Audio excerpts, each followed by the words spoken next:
A young bartender from a Pennsylvania tavern disappeared after locking up on a Saturday night, leaving a gaping hole in the hearts of everyone who knew him. 6 years later, pest control workers in a nearby motel room uncovered a chilling secret beneath the carpet. A find that tied back to the missing bartender in a shocking way, unveiling a horror far darker than anyone could have dreamed. The rolling Pennsylvania fields zipped by as Michael Thompson steered his 2003 Honda Accord along the twisting roads toward Lancaster. He'd been driving for over an hour from his quiet home outside the county, the car's engine purring reliably under the hood. The November afternoon was cool and bright, a classic snapshot of autumn in 2005. His phone vibrated relentlessly on the passenger seat, flashing Detective Sarah Mitchell's number, a contact he'd etched into his memory over the past 6 years. With one hand on the wheel, he snapped the phone open, eyes still fixed on the road. "Detective Mitchell," he said, doing his best to mask the eagerness in his tone. "Michael, where are you at?" Her voice was all business, but a hint of urgency quickened his heartbeat. "I just rolled into Lancaster, about 15 minutes from the precinct." He eased off the gas as he passed a welcome sign, its colorful letters proudly proclaiming, "Lancaster, gem of Pennsylvania, Dutch country. Scratch that plan. Can you head to the Lancaster Pines Motel instead? It's close to the station, maybe a 10-minute drive. Take Route 30 east, then hang a left onto Centerville Road. You'll spot it on your right. The neon sign's hard to miss." "The motel?" Michael's fingers tightened around the steering wheel. "What's going on, detective?" "I'll fill you in when you arrive. I'll be out front waiting." The call cut off abruptly. Michael snapped the phone shut and tossed it onto the seat, his thoughts spinning. It had been 4 years since he'd last seen Detective Mitchell face to face, though they'd had occasional phone calls about Ryan's case. His younger brother had vanished 6 years ago, as if swallowed by the night, leaving only unanswered questions and a sorrow that had gutted their family. Following her instructions, he located the Lancaster Pines Motel without trouble. It was a run-of-the-mill roadside joint, 2 floors of weathered blue doors overlooking a potholed parking lot. The neon sign buzzed and flickered, with the P and Pines barely glowing. A cluster of police cars sat scattered near a ground floor room, drawing a small crowd of nosy onlookers. Michael pulled his Honda into a spot away from the chaos and stepped out, scanning for the detective. He picked her out right away. Sarah Mitchell looked much the same as she had 4 years ago. Her auburn hair tied back in a no-nonsense ponytail, her navy blazer sharp and professional. She was chatting with a uniformed officer but glanced up as he neared. "Michael," she greeted, offering her hand. "Thanks for getting here so fast." He shook her hand, noting its firm grip. "What's all this about?" "Come with me." She guided him through the growing crowd. Motel guests, dressed in everything from pajamas to business casual, huddled in the hallway, straining to peek into rooms' access open door. Staff in burgundy uniforms murmured to each other. Detective Mitchell's presence parted the group like a blade through silk. Inside the room, it was organized pandemonium. Crime scene techs snapped photos of every inch while officers maintained a tight perimeter. The space was textbook motel. A tacky floral bedspread, cheap particle board furniture, and a faint whiff of industrial cleaner that couldn't hide the years of passing guests. "Rodriguez," Detective Mitchell called to a woman in a maid's uniform standing by the door, next to a jittery man with a manager's name tag. "This is Michael Thompson. Can you tell him what you found?" The maid, whose name tag read Isabella, twisted her hands nervously as she spoke. I was doing a deep clean in the room. We do those every few months when rooms are empty. I saw moths crawling out from under the carpet by the window. A ton of them. So, Mr. Carter here called the pest control folks. The manager, Carter, took over. When the exterminators peeled back the carpet to check for bugs they stumbled on, he pointed to a corner of the room where techs were busy working. Michael stepped closer, his gut lurching.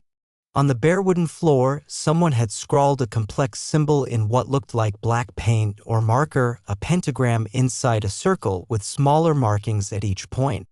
Dark, unmistakable bloodstains dotted the floor nearby, though not right by the symbol. "What's this got to do with Ryan?" Michael asked, his voice strained. "My brother was a devout Christian. He'd never be mixed up in this."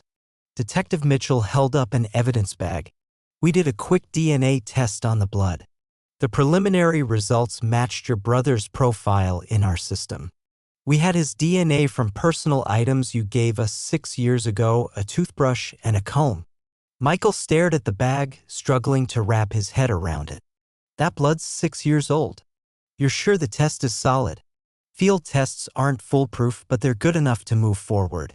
She lifted another evidence bag, this one holding a black cord with a pendant. "We also found this." Through the plastic, Michael could make out a plain Christian cross, the kind you'd find in any religious shop across Pennsylvania. It was dulled by time but still distinct. Detective Mitchell flipped the bag to show the back of the cross, where tiny, precise letters were engraved. "Ryan Matthew Thompson, June 15, 1999-." "That's his full name," Michael said slowly. "But that date, it's not his birthday or his baptism." "I don't know what it means." "The necklace matches what we have in our records. You told us 6 years ago he often wore a cross pendant." "Yeah, but I never checked the back, never saw that date." Michael handed the bag back, his hands shaky. "Is there anything else? Any other trace of him?" "Not yet. We're still going over the scene." Detective Mitchell eyed him closely. "Michael, what do you think of that symbol?" He glanced at the pentagram again. "Looks like some kind of cult. Probably satanic. Are there groups like that around here?" The detective shared a look with another officer. "Lancaster's a religious place, deep in Pennsylvania's Bible Belt. We've heard of some occult stuff among college kids, usually just harmless rebellion, kids trying to seem edgy. There are a few groups, but nothing we've been able to pin down. No real crimes we could prove." "Did Ryan ever talk about anything like this? Weird groups? People who might have had it out for him?" "Never. He was a private guy, mostly kept to himself. Just worked weekends at that bar." Michael hesitated. "What about his boss, the pub owner?" "He's out of town right now. We're trying to track him down." Detective Mitchell turned to the manager. "Mr. Carter, this room needs to be locked down. No one in or out without police approval. And you should really get some security cameras installed. Not having footage is going to make this case a lot tougher." Carter nodded eagerly. "Absolutely, Detective, whatever you say." She faced Michael again. "I've got to regroup with my team and re-question all the staff who were here 6 years ago. We'll also need to find anyone who's left the motel since then." She softened a bit. "Why don't you take a breather? We've got the investigation covered for now." "I think I'll stick around town a few days," Michael said. "See if I can lend a hand somehow." She handed him a few forms. "I need your signature on these to confirm the personal items. And Michael, I'm really sorry we're reuniting under these circumstances." He signed the papers and handed them back. As he left the room, he saw the manager rounding up his staff for police interviews. At the motel's front desk, Michael secured a room for the night, his head still spinning from the chilling discovery. The clerk swiped his credit card with brisk efficiency before dashing off to join the other employees. Left alone in the quiet lobby, Michael's gaze landed on a display of tourist pamphlets. One stood out, Lancaster After Dark Dash. It listed the Crossroads Tavern, open daily from noon. A glance at his watch showed 2:30 p.m., the very bar where Ryan had worked, spending his final weekend before he vanished. Michael slipped the pamphlet into his pocket and made his way to his car. The Crossroads Tavern occupied a corner lot, its worn brick exterior and glowing beer signs cementing its status as a local staple. He pushed through the sturdy wooden door, pausing as his eyes adjusted to the dim interior. The place was just as he'd pictured. Dark wood walls, a long bar with polished brass accents, and a faint mix of stale beer and citrusy cleaner in the air. A solitary bartender stood behind the counter, wiping glasses with robotic precision. He was a lean guy in his 40s, graying hair tied back in a neat ponytail. He glanced up as Michael neared, setting his towel aside. "What can I get you?" the bartender asked. "Jack and Coke," Michael replied, sliding onto a bar stool. As the bartender prepared the drink, Michael observed his movements, smooth and practiced, the mark of someone who'd been at this for years. When the glass was placed in front of him, Michael took a sip before speaking. "Is the owner here today?" The bartender shook his head. "Nope, Mr. Bennett's been out of town for about a week. Some business thing, I think. He'll be back soon, though." He grabbed another glass to polish. "Anything I can help you with?" Michael swirled his glass on the bar. "Heard about this stuff going down at the Lancaster Pines Motel? Cops are all over it." The bartender's hands paused briefly before resuming their task. "Caught wind of it, yeah? They found something weird in one of the rooms. Did you know Ryan Thompson? He used to work here."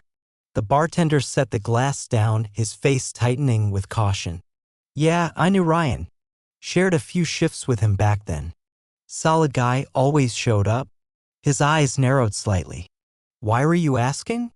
"I'm his brother, Michael." The bartender's attitude shifted, a guarded wall rising in his eyes. He grabbed his towel again, his motions now sharp and uneven. "Listen, I told the police everything I knew 6 years ago. If they want to talk again, they know where I am. Bet they'll swing by tomorrow anyway." "I'm not here to stir up trouble," Michael said, thrown by the reaction. "Ryan always said good things about the folks here, like you were all tight-knit." "We were, till he went missing." The bartender's tone was flat. "It shook us all up." Michael leaned in slightly. "Can you give me a sense of this town? The people? I've heard rumors about some odd groups around, maybe cults, even satanic ones." The bartender let out a dry chuckle. "Buddy, this is a college town. We see all sorts in here, goths, punks, artsy types who think they're deep. No harm in them from what I can tell."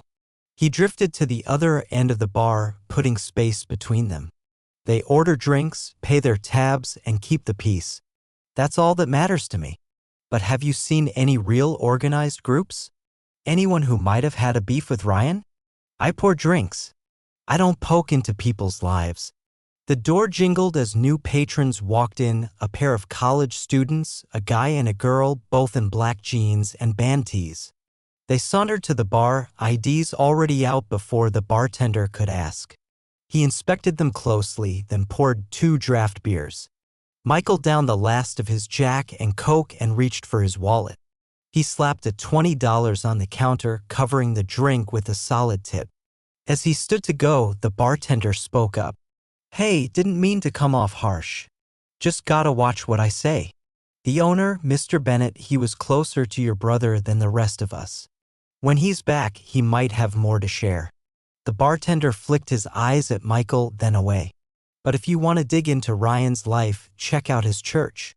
He was there every Sunday morning, like clockwork." "Which one?" "Not sure exactly, but there's a big Protestant church on King Street, Lancaster Community Presbyterian. Most folks around here go there." He paused. "Your brother was real serious about his faith." "Dead serious." "Thanks," Michael said earnestly.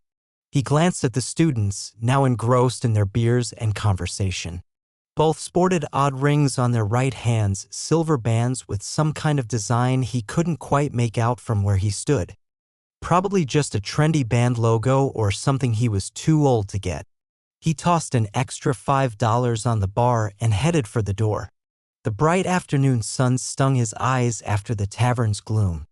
Michael slid into his Honda and fished out his Garmin GPS, punching in Lancaster Community Presbyterian with the stylus. The device hummed for a second before mapping out the route, just a 10-minute drive through the town's historic district. He eased out of the tavern's lot, following the GPS's calm, robotic voice through Lancaster's shady, tree-lined streets. The church came into view as he turned onto King Street, its white steeple towering over nearby buildings like a guiding light. But across the street, something else grabbed his attention. Students from Franklin and Marshall College had set up what looked like a fair or recruitment event in the park facing the church. Bright banners flapped between makeshift booths, and students in matching black tees bustled around the tables. The outfits reminded Michael of the two kids in the bar. He parked along the curb and headed toward the church, pointedly avoiding the student scene. The Presbyterian church was a striking building, a red brick with crisp white trim, tall windows with elegant glazing, and solid oak doors that radiated history and stability. Michael tugged one of the heavy doors open and stepped into the narthex. The church was calm for a weekday afternoon, though not deserted. From the sanctuary, harmonious voices drifted out, a choir practicing. He followed the sound, his shoes clicking on the gleaming floor. Inside the sanctuary, about 15 singers stood in the choir loft, their voices weaving together in what felt like a timeless hymn. A man in his 50s led them, conducting with sharp, confident gestures. His clerical collar and black shirt marked him as the pastor. Michael sat in a pew, waiting until the hymn wrapped up. As the pastor gave feedback to the choir, he noticed Michael and excused himself, walking over with an outstretched hand. "Welcome to Lancaster Community Presbyterian. I'm Pastor Robert Miller." "Michael Thompson," he replied, gripping the offered hand. "Sorry for interrupting your practice." "No trouble at all. The choir can manage on their own for a bit." Pastor Miller's eyes were warm but probing. "What brings you here today?" "I'm trying to learn more about my brother, Ryan Thompson. He went missing 6 years ago. I heard he might have been part of your congregation." The pastor's brow creased in thought. "Ryan Thompson. The name doesn't immediately click, I'm afraid. We've got over 700 people at each service, with 3 services every Sunday. I tend to recall those who dive into our programs." He paused. "Do you have a photo?" Michael pulled out his Motorola Razr, flipping through to the saved images. He showed the pastor a shot of Ryan from his bartending days, grinning as he held up 2 vibrant cocktails he'd mixed. The cross necklace stood out against his white shirt. "Oh," Pastor Miller said, pointing at the screen. "I don't know the young man, but that cross? I recognize it. We give those to folks who finish our evangelism course, Winning Souls for Christ. It's a rigorous 12-week program on sharing the gospel and bringing others to faith." "There's a date engraved on the back," Michael said. "June 15th, 1999. Does that mean anything?" "That'd be the date he completed the course. We engraved them to mark the milestone." The pastor's face grew solemn. "If your brother finished that program, he was a committed Christian, baptized, devoted to spreading God's message." Michael took a deep breath. "Pastor, the police found something today at the Lancaster Pines Motel. An occult symbol on the floor and blood that matches Ryan's DNA." Pastor Miller's expression darkened. "I can't fathom someone wearing that cross being involved in occult nonsense. It's the opposite of everything we stand for, everything that course teaches." "I think so too. I believe someone did this to him, maybe someone in an occult group." Michael leaned closer. "Are there groups like that here in Lancaster?" The pastor let out a heavy sigh, glancing toward the windows. "Sadly, yes.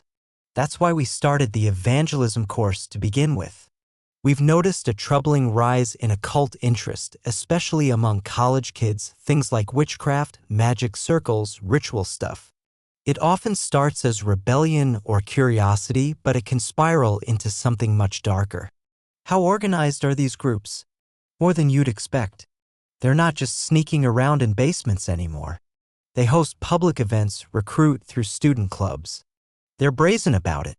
Pastor Miller nodded toward the window. "That gathering across the street? I'd bet you'll find at least a couple of occult groups signing people up. And the cops can't do much. What can they do? Freedom of religion, freedom of assembly. Unless there's clear criminal activity, their hands are tied. The pastor's voice carried a trace of frustration. But it's a big concern for the church. Scripture forbids those practices, and we have a duty to protect our people. Michael stood. Maybe I'll take a look at that student event. Be cautious if you do, Pastor Miller warned. Most of those kids are just dabbling, chasing trends. But the ones steering these groups, the real leaders, they've got their own motives. What makes you say that? We've heard stories from our members, talk of rituals, ceremonies, but no one's ever brought hard proof of anything illegal. The pastor paused. As for your brother, I'll help the police however I can. Now that you mention it, I do recall officers coming by 6 years ago with questions. I'll do whatever's needed. Thanks, Pastor. I really appreciate your time.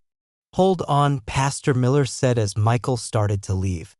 If you cross paths with those folks, pray for God's protection. And if you spot anything illegal, call the police right away. Michael nodded, shook the pastor's hand once more, and headed back through the sanctuary. The choir had picked up again, their voices trailing him as he stepped into the afternoon light. Outside Lancaster Community Presbyterian, the late afternoon sun stretched long shadows across King Street. The student event in the park was clearly wrapping up. Several booths had been taken down and students were hauling folding tables into vans. It made sense, they'd likely been at it since morning, and it was nearing 3:30 p.m. Michael lingered on the church steps, mulling over his next move. At 32, he was obviously older than the college crowd and would stick out like a sore thumb. As he considered his options, a group of 5 students stepped out from behind one of the remaining booths. They were hard to miss. Thick black eyeliner framed their eyes, and their hair was spiked and dyed in unnatural shades like a rebellious art project. They moved together, chuckling over some inside joke. One of the students, a guy with neon green streaks in his hair, pointed straight at Michael on the church steps. The entire group swiveled to stare, their laughter erupting louder. They started mimicking crosses with exaggerated flair, dropping to their knees in mock reverence. "Bless you, holy roller," a girl shouted, her tone thick with mockery. Michael noticed matching rings glinting on their right hands, the same style he'd caught a glimpse of in the bar. Up close, they were clearer, silver bands etched with what looked like a ram's head. He brushed off their jeers, watching as they piled into a rusty Ford Taurus and screeched out of the parking spot. Nearby, another group of students in similar dark attire wrestled with the last of their booth setup. They hauled rolled-up banners, a folding table, and boxes stuffed with what seemed like flyers or promo gear. A girl with inky black hair streaked with purple wrestled with a massive banner easily 10 feet long, stumbling backward into the street, the fabric obscuring her view of oncoming cars. Michael spotted the Chevy Silverado barreling down before she did. The truck was moving fast, its driver likely unprepared for someone stepping out mid-block. Without a second thought, Michael bolted forward, wrapping his arms around her waist and yanking her back. They crashed onto the pavement as the truck thundered by, its horn blaring furiously. The banner slipped from her grasp, crumpling in a heap nearby. "God," the girl gasped, sprawled on the road. "That was too close." "You okay?" Michael asked, helping her stand. His palms were scraped raw from the fall, but it was minor. "I'm fine, thanks to you." She dusted off her black jeans, visibly rattled. "I didn't even hear it coming." Her friends, alerted by the chaos, rushed over. "Emma, what happened?" "I'm good," she reassured them. "This guy pulled me out of the way." Michael gathered her scattered items, a banner touting the Alternative Spirituality Society, a box of flyers with unfamiliar symbols, and bundles that smelled like incense. "Let me help you carry this to your car," he offered. Emma nodded with gratitude, and they headed to a Honda Civic parked a block away. Her friends had returned to their own vehicle. As they stowed the gear in her back seat and trunk, Michael couldn't miss the other contents in the trunk. A box packed with what looked like hand-rolled joints, the sharp herbal scent suggesting weed, several cases of Keystone Light, and a sealed box he couldn't place. Emma slammed the trunk shut quickly. "Thanks again. Seriously, I could have been toast." Her friends hollered from their car. "Emma, let's go." "I gotta run," she said, heading to the driver's side. "But really, thank you." She peeled out, tailing her friend's car. It wasn't until her Honda paused at a stoplight a block away that Michael noticed something shimmering on the pavement where they'd fallen. He waited for a gap in traffic and picked it up, a silver ring, clearly Emma's, now mangled and cracked from being run over. The design was stark up close, a goat's head inside a pentagram, the band nearly split in two. Michael glanced up to see Emma's car still at the red light. Acting on impulse, he jogged to his Honda. Saving her had spared him from witnessing a disaster. Returning her ring felt like the least he could do. Maybe it mattered to her. He fired up the engine and pulled out, keeping her car in view. When the light flipped green, Michael trailed Emma's Honda Civic at a safe distance as it followed the other student's vehicle through Lancaster's suburbs. The buildings thinned, giving way to sprawling farmland and dense woods. After 20 minutes, they were well beyond the town limits, and Michael's nerves started to fray. Where were these kids going? The road snaked through Pennsylvania's countryside, past weathered barns and fields resting for winter. Traffic dwindled until they were nearly alone on the Tulane Road. 10 minutes later, Emma's blinker flashed and she pulled onto the shoulder. The lead car stopped about 100 yards ahead. Michael eased over behind her, his hands trembling slightly as he cut the engine. Through his windshield, he saw Emma step out, her posture tense. He got out to approach her. "Why are you tailing me?" Her voice was sharp, tinged with fear. "What do you want?" Michael raised his hands calmly. "Sorry, didn't mean to freak you out. You dropped this back there." He held out the broken ring. "Thought you might want it back." Emma took the wrecked silver band, studying the cracked goat's head design. Her face softened a touch. "It's ruined now." She met his gaze. "Pretty useless, but thanks for the effort, I suppose." She started back toward her car, but Michael called out. "Hang on, where are you all headed? This is pretty far from Lancaster." "None of your concern." Her defenses snapped back up. "Just a college road trip. School stuff." The other car's doors swung open and 3 students approached, 2 guys and a girl, all in dark clothes with matching silver rings. A tall guy with a shaved head stepped close to Emma, protective. "This dude hassling you, Em?" "Nah, it's cool. He's just giving me back my ring, the one that got smashed when he saved me." The tall student sized Michael up. "All right, you played hero. Now quit following us or we're calling the cops." "Clear." "No issue here," Michael said, retreating toward his car. "Just wanted to return her stuff. I'll head back to town." He slid into his Honda, watching the group return to their cars. With his window cracked, their voices drifted through the still country air. "Man, Emma, the leader's gonna be mad as hell about that busted ring," the tall guy said, chuckling. "Whatever," another voice piped up. "We're still gonna mess with those Bible thumpers tonight.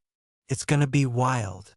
Their laughter rang out, and one of them made a crude gesture that twisted Michael's gut. The offhand mention of Christians, paired with the occult rings and the suspicious stuff in Emma's trunk, set his instincts on high alert. He started his engine and made a U-turn, driving toward Lancaster for about a quarter mile before pulling onto a farm side road. He waited 5 minutes, then doubled back. If these students were plotting something targeting Christians, especially after what was found at the motel, he couldn't just walk away. Keeping his distance, he spotted their cars far ahead and followed, staying nearly half a mile back. The path veered north, then west, winding through increasingly isolated roads. Signs pointed toward Perry County. After an hour, they entered Tuscarora State Forest. The narrow road was shrouded by towering pines, blocking most of the fading afternoon light. It was past 5 p.m., and shadows stretched long among the trees. Michael trailed even farther back, catching only fleeting glimpses of the cars on the curving road. 40 minutes later, brake lights flashed through the trees. The cars had turned onto a rough dirt track. Michael slowed, then followed, his Honda suspension groaning over the uneven ground. Through the woods, he glimpsed a weathered barn, its once red paint faded to a dull brown, sitting alone in a clearing. He pulled off the dirt path about 200 yards from the barn, tucking his car behind a dense cluster of pines. From his vantage point, he watched the students unload their vehicles, hauling beer cases, boxes, and other supplies toward the barn's entrance. Once they'd all disappeared inside and the heavy door slid shut, Michael edged closer. Using the trees for cover, he crept up until he could peer through one of the barn's small windows. The interior was dim, lit only by the flicker of candles. Shadowy figures moved inside, slipping robes over their street clothes. Michael checked his phone. 2 bars of signal, weak, but enough for an emergency call. He crouched behind a massive oak, watching and wondering if he was blowing this out of proportion. Maybe it was just a college party, kids messing around with occult vibes. They seemed over 21. The beer was legal. He was about to head back to his car when a scream shattered the forest's silence. It wasn't a drunken whoop or a laugh. It was raw, gut-wrenching agony. Michael's blood froze. He scrambled for his phone, jabbing 911. Another scream rang out from the barn as the call connected. 911, what's your emergency? I'm at an old barn in Tuscarora State Forest, off Route 274. Someone's screaming. The barn door slammed open, crashing against its frame. A figure staggered out. A naked man, pale in the fading light, lurching desperately toward the woods. Michael dropped his phone, flattening himself against the tree. The man stumbled nearer, and Michael's heart seized. Even from 30 yards, even after 6 years, he recognized that stride, that frame. Ryan, he breathed. Robed figures spilled from the barn, moving with eerie calm, fanning out in a leisurely search. They seemed sure their prey wouldn't escape. Michael darted between trees, cutting across his brother's path. Ryan, he whispered urgently. His brother whipped around, eyes wild with panic, scanning for the voice. It's me, Michael, your brother. He stepped into view, their gazes locking. Recognition flickered in Ryan's haunted eyes. Michael, why are you? No, you can't stay here. It's too dangerous. Get out now. I'm not leaving you. Michael shrugged off his jacket, draping it over Ryan's shaking shoulders. That's when he saw Ryan's hands, or what was left of them. All 10 fingers were gone, replaced by scarred stumps. His feet were the same, toes severed. My God, Ryan, what did these monsters do? Ryan sobbed. They torment us. They'll kill us bit by bit. They cut off my fingers and toes one at a time, every time I tried to run. I've got nothing left, so who knows what's next. The rustle of leaves signaled the searchers closing in. Michael grabbed Ryan's arm, trying to pull him deeper into the woods, but the robed students had already circled around. Rough hands clamped onto both brothers, dragging them toward the barn. Let us go, Michael yelled. This is illegal. I've already called the cops. One student yanked back his hood, the tall guy from before. Yo, leader, this guy was at the church earlier. Gotta be a Christian too. A figure in a more ornate robe stepped forward, his face cloaked in shadow. His voice carried a faint accent Michael couldn't pinpoint. Perfect.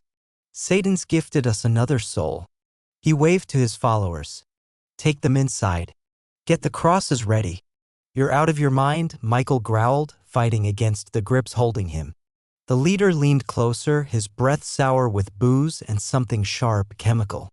Your Bible claims true followers of Christ must suffer as he did. That means pain, crucifixion. We're just helping you live out your own holy book. He turned to his group. Set up the upside-down cross for our runaway Ryan. No more fingers or toes to take, so maybe his eyes will do this time. No, Ryan cried out, his voice breaking with desperation. Please, no more. The robed figures hauled them into the barn, where the air was thick with the stench of incense, sweat, and raw terror. In the dim glow of candles, Michael spotted rough symbols scrawled across the walls and a row of wooden crosses propped against the far end. A silver tray rested on a crude altar, holding what appeared to be pills and a fancy goblet filled with red wine. Swallow 2 pills each, a robed figure barked. Wash 'em down with the wine.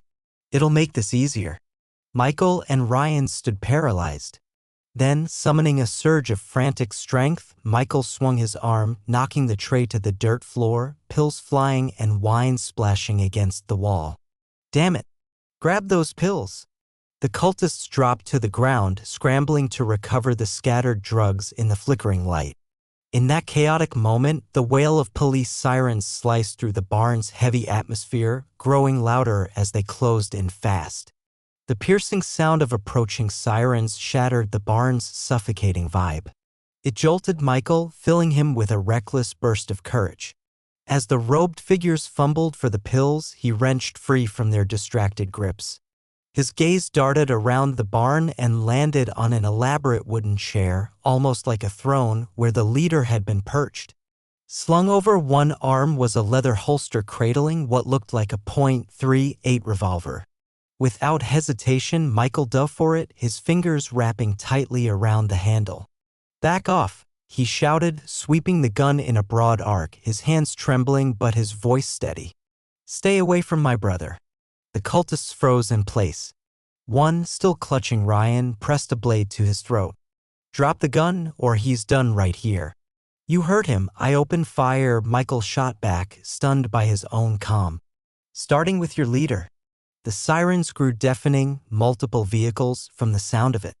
The leader pulled back his hood, revealing a lined face with icy, dark eyes and gray-streaked hair.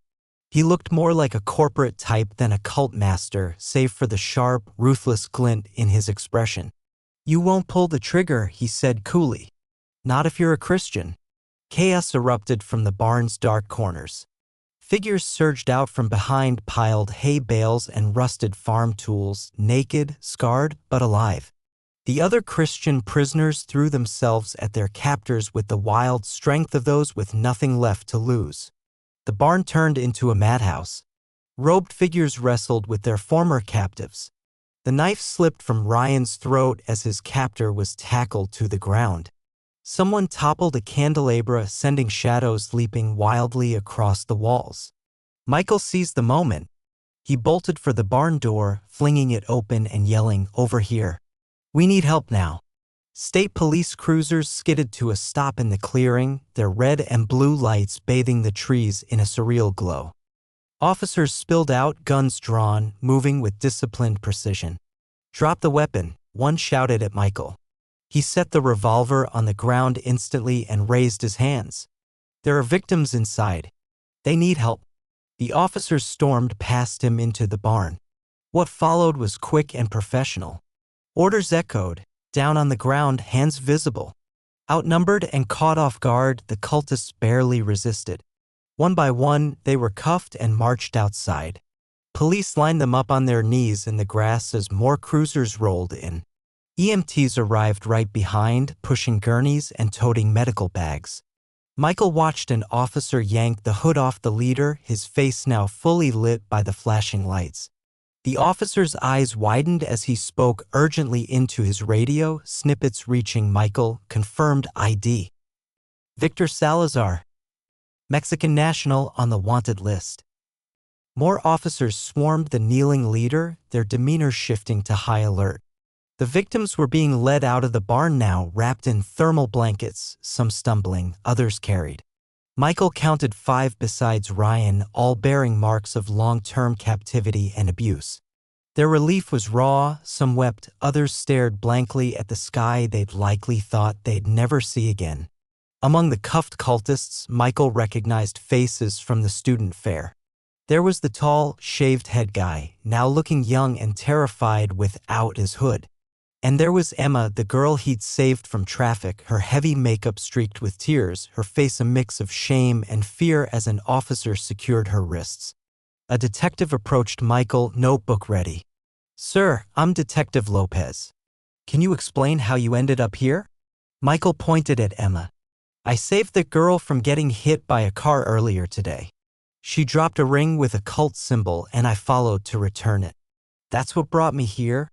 "We'll need a full statement," Lopez said. "We're taking these folks to the station for thorough questioning. We'll figure out who's a victim and who's a perpetrator." He glanced at the barn where crime scene techs were now entering. "This is gonna be a big case." From inside, an officer's voice rang out, "Found a hidden room. Stairs leading down." "Good Lord, there's an entire setup underground."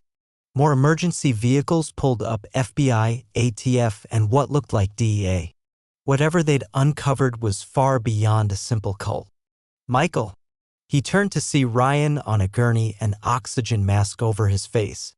Michael rushed to his brother, tears welling up. They clasped hands, or, in Ryan's case, the scarred stumps where his fingers once were. "I thought you were gone," Michael whispered. 6 years, Ryan. We thought we'd lost you." Ryan tugged the mask aside slightly. "So much happened." "I can't, not now. I'll tell you everything someday," his voice cracked. "You don't need to say anything," Michael said. "You're here. That's enough." An EMT gently repositioned Ryan's mask. "Sir, we've got to move him. He's severely dehydrated, malnourished, and those amputations are infected. He needs a hospital now." "Which one?" Michael asked. "Lancaster General. Your family." "His brother. You can follow, but we need to go." Michael gave Ryan's hand one last squeeze, then jogged to his Honda. As he started the car, he glanced back at the scene, police vehicles everywhere, cultists loaded into vans, forensic teams setting up floodlights. In the pulsing lights, the barn looked like a nightmare come to life. He pulled out behind the ambulance, tailing its flashing lights through the darkening forest back toward Lancaster, toward whatever lay ahead. The emergency room at Lancaster General Hospital buzzed with controlled chaos. Medical staff darted between curtain bays, treating the rescued victims. Michael sat in the waiting room, exhaustion hitting as the adrenaline faded. The sterile chairs and harsh fluorescent lights felt unreal after the barn's horror. He needed to reach out to someone who'd grasped the spiritual weight of it all. At the nurse's station, he asked the clerk, "Can I get the number for Lancaster Community Presbyterian? I need to speak with the pastor." The clerk checked a laminated list of local religious contacts and jotted the number on a post-it. Michael dialed from the courtesy phone in the corner, his fingers unsteady. "Lancaster Presbyterian. How can I assist you?" "This is Michael Thompson. I spoke with Pastor Miller earlier today. Is he available? It's urgent." "Hold on, please." The pastor's voice came through. "Michael, what's going on?" "They found him. Ryan's alive. We're at Lancaster General." The words spilled out as he recounted the rescue, the cult, the whole ordeal. "Merciful God," Pastor Miller breathed. "I'm on my way. Tell Ryan we're praying for him." Michael hung up just as Detective Mitchell entered the ER with another officer. She spotted him and approached. "Michael, we need your statement. There's a family conference room we can use." He followed them to a small room with a round table and a box of tissues front and center, a space built for tough conversations. Detective Mitchell switched on a tape recorder as her partner jotted notes. Over the next 40 minutes, Michael detailed everything, from leaving the church to the police storming the barn.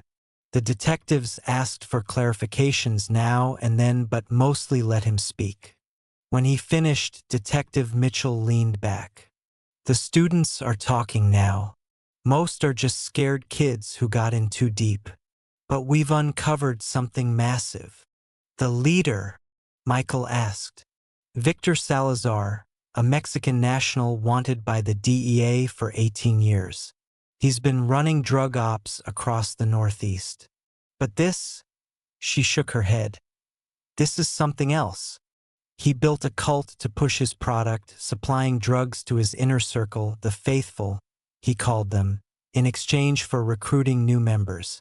Recruits had to buy drugs for rituals to prove their loyalty.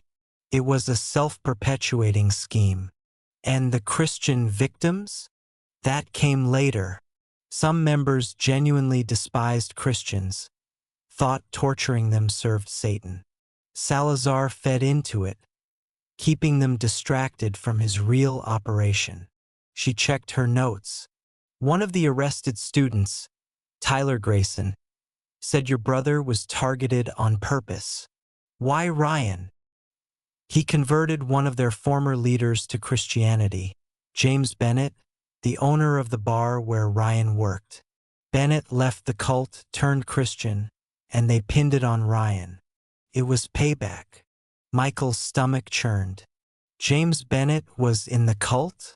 But if he's been out all this time, why didn't he speak up? He's back in now, Detective Mitchell said. When they grabbed Ryan, the cult convinced Bennett that the Christian God was powerless, couldn't even save his followers.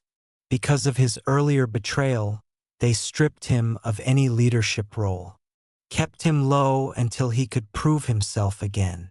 Mitchell slid a photo across the table. Grayson laid it all out. 6 years ago, on a Saturday night, Ryan locked up the bar and stepped outside for a breather. They were waiting, dosed him with meth, and tossed him into a car trunk. They took him to the Motel, room 6, for their ritual. That's where the symbol and blood came from. The front desk clerk, Hannah Price, was one of them. She made sure no one looked into it, then vanished soon after. From the motel, they moved Ryan to the barn. She showed another photo, a cellar wall etched with crosses and Bible verses. In one corner, in shaky script, Ryan T. The Lord is my shepherd. I shall not want. Psalm 23. Tears blurred Michael's vision. He scratched that when he still had fingers. The conditions were beyond cruel. They kept Christian captives alive to torment them, mocking their faith, saying they should suffer like Jesus. Sick, twisted theology. Detective Mitchell's voice dripped with disgust. Salazar's facing federal drug charges, kidnapping, torture, maybe murder if we find bodies in that underground room. The students will face charges based on their roles. A knock broke the moment. A doctor in scrubs leaned in. Mr. Thompson, your brother's stable. He's in room 314. You can see him now. Michael thanked the detectives and rushed to the elevator, heading to the 3rd floor and following signs to room 314. Through the doorway, he saw Ryan propped up in a hospital bed, IVs snaking into his arms, looking frail under the crisp white sheets. Ryan. His brother's eyes fluttered open, focusing slowly. Michael, he whispered faintly.